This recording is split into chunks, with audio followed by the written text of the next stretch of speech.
नमस्कार, मैं जितेंद्र गुप्ता। आप देख रहे हैं स्टार सिटी न्यूज़। मैं इस वक्त मौजूद हूं मुंडका विधानसभा के रानीखेड़ा वार्ड में। हमारे बीच वाइस प्रेसिडेंट रानीखेड़ा से राजेश डबास जी इस समय हमारे साथ मौजूद हैं। राजेश जी, आपका स्वागत है। मेरा आपसे पहला सवाल है कि आपका जो राजनीतिक जर्नी है भाजपा से कैसे शुरुआत हुई और कब से आपका आना हुआ? नमस्कार जी।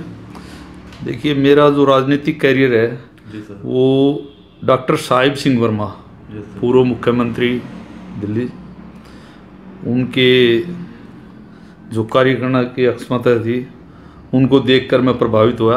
जी सर। और जो दिल्ली देहात के अंदर जो समस्या, यानी कि हमेशा दिल्ली देहात को इग्नोर किया जा रहा है, उसको सोच के हमने राजनीति में कदम रखे कि हम इस देहात की बात को दिल्ली सरकार में रखें। तो सर, जैसे आपको 93 से 98 जब सरकार थी, उसके बाद से दिल्ली में सरकार भी नहीं बन पाई दुर्भाग्यवश। इसका भी कारण जान लेते हैं आपसे। उसका कारण यही है कि सबसे पहले तो उस टाइम पे विकास कार्य हुए, पार्टी की जो भी कारण रहे, 3 सीएम बदले गए पार्टी की तरफ से, मैं उसको भी एक कारण मानता हूँ। चुनाव से पहले डॉक्टर साहिब सिंह वर्मा को सीएम पद से हटा देना एक मुख्य कारण था। उसके बाद में उस समय जो प्याज का भाव बढ़ा था उसका मुद्दा बना दिया गया था और कांग्रेस ने उसको अच्छी तरह से बुनाया। प्याज की माला पहनना, डिब्बों में प्याज दे देना और भ्रमित कर दिया पूरी दिल्ली को कि वो जो है ना कांग्रेस की सरकार आई। तो सर, बेसिक क्या क्या समस्या हैं आपके रानीखेड़ा वार्ड को लेकर बात करें? देखो, हमारी रानीखेड़ा वार्ड कहे या दिल्ली देहात कहे, मैं तो रानीखेड़ा वार्ड की अगर आप पूछो तो रानीखेड़ा वार्ड के अंदर जब डॉक्टर साहिब सिंह वर्मा जिंदा थे, जब तो रानीखेड़ा वार्ड भी नहीं था, तो उस टाइम पे एक प्रोजेक्ट लेके आए थे सरदार वल्लभ भाई पटेल परियोजना कंझावला में। तो उन्होंने उद्घाटन भी कर दिया था। 100 करोड़ का प्रोजेक्ट था उस टाइम पे। एक तो कांग्रेस की सरकार आते उसको फ्लॉप कर दिया गया। देहात का सबसे बड़ा दुर्भाग्य तो वो था। उसके बाद में हमारी ज़मीन थी जो बहुत उपजाऊ ज़मीन थी, वो सरकार ने एक बार की कि यहाँ पे रोणी रेजिडेंशियल के नाम से सेक्टर 40 और 41 यहाँ पे हम बसाएंगे। तो एक छल से हमारी 24 लाख 25 लाख के करीब में 1 एकड़ ज़मीन हमारी ले ली और उसके बाद में यहाँ कोई सेक्टर नहीं बना और सारी ज़मीन किसी न किसी डिपार्टमेंट को कई गुना भाव में डीडीए ने दे दी। उसका एक यहाँ पे अपना जो है ना डीएसआईडीसी को दी है। डीएसआईडीसी ने आप रोहतक रोड से आएंगे मुंडका की तरफ, अंडरपास पार करते ही जो बाउंड्री वॉल हो रखी है, आप जाके वहाँ देखिए क्या हाल है। वहाँ हमारी बढ़िया खेती होती थी, दोनों फसलें, गेहूँ, जवार, सारी चीज़ें उसमें होती थी। वो डैमेज कर 2007 के अंदर उन्होंने उसको ले लिया और तब से आज तक ऐसे ही पड़ी है। अब वहाँ सिर्फ क्राइम के कुछ नहीं हो रहा। क्राइम वहाँ होता है, लूटपाट वहाँ होती है, जितना भी गंद है।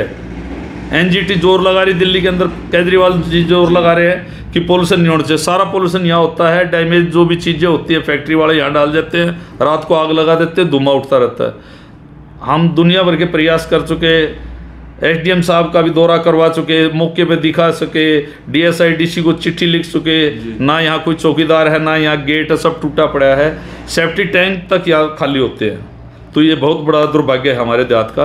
तो सर, यहाँ के जो भी वर्तमान विधायक हैं धर्मपाल लाकड़ा जी हैं, दिल्ली सरकार में यहाँ के विधायक भी हैं, उनका कैसा रोल है क्षेत्र? उनका रोल तो अभी तो सही माने हम पूछो तो रोल हुआ ही नहीं है। जब से दिल्ली सरकार बनी तो कोरोना आ गया, कोरोना के बाद में कुछ हुआ ही नहीं है। तो जब तक कुछ काम हुआ ही नहीं है तो हम क्या बता सकते हैं। अच्छा राजेश भाई, ये बताइए, जैसे भी कोरोना महामारी की बात कर लेते हैं जी, तो इस कोरोना महामारी के दौरान आपकी क्या सेवाएं रही? हमने काफ़ी लोगों को जागरूक किया कोरोना के उसमें।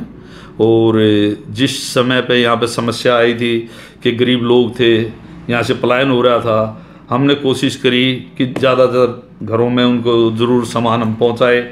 और हमने हमारा एक यहाँ पे दादा घंटाल देव मंदिर है, हमारा ट्रस्ट है हमारा बहुत बड़ा, पूरा डबास का, उसकी तरफ से भी बहुत बड़ा योगदान रहा। हमने यहाँ पे लोगों को आटा, दाल, चावल, चीनी, तेल सब मुहैया कराया और हमने अपनी तरफ से भी गांव की तरफ से जो है ना ज़्यादा से ज़्यादा कोशिश की कि लोगों को जो ज़रूरी सुविधाएं थी वो देने की कोशिश की। सर, क्षेत्र के काउंसलर जी का क्या रोल है? यहाँ के जितेंद्र डबास काउंसलर हैं यहाँ के, अगर साफ़ सफाई को लेकर बात करें कैसी है क्षेत्र में?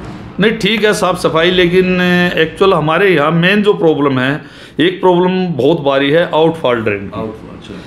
हमारे यहाँ पानी ठीक है, माननीय विधायक मनोज शौकीन जी थे, उस टाइम पे यहाँ पे एक यूजीआर का उद्घाटन हुआ था इसमें कराला में, वो बन के तैयार हो गया है। पानी की अब यहाँ कोई समस्या नहीं है, ट्रांसपोर्ट की भी यहाँ कोई समस्या नहीं है, ट्रांसपोर्ट ठीक चल रहा है। एक तो रोड की बहुत बड़ी समस्या है यहाँ पे, सारा रोड टूट गया, डैमेज। जल बोर्ड की जो लाइन गई उससे सारा रोड डैमेज हो चुका है, उसके बाद में सारा डैमेज पड़ा है और आउटफॉल है ही नहीं। तो आउटफॉल नहीं होगा तो कहाँ, सब रुक जाएगा, सब ब्लॉक हो रखा है। सर मगर आबादी के हिसाब से देखा जाए तो यहाँ कोई हॉस्पिटल भी नहीं है, तो यहाँ के जो क्षेत्र के सांसद है हंसराज जी, स्वास्थ्य सेवाओं के मामले में अगर देखा जाए तो इस एरिया में प्राइवेट और सरकारी दोनों ही नहीं है। सही माने में पूछो तो प्राइवेट भी हॉस्पिटल नहीं है। तो सांसद का क्या रोल है सर यहाँ?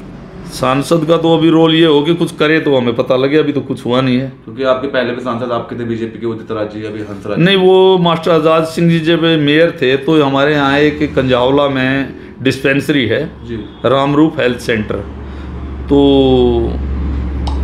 मास्टर आज़ाद सिंह जी मेयर थे उस टाइम पे कॉरपोरेशन में, तो उन्होंने इसकी फाइल लगा दी थी वो, ताकि इसको बड़ा हॉस्पिटल बनाया जाए।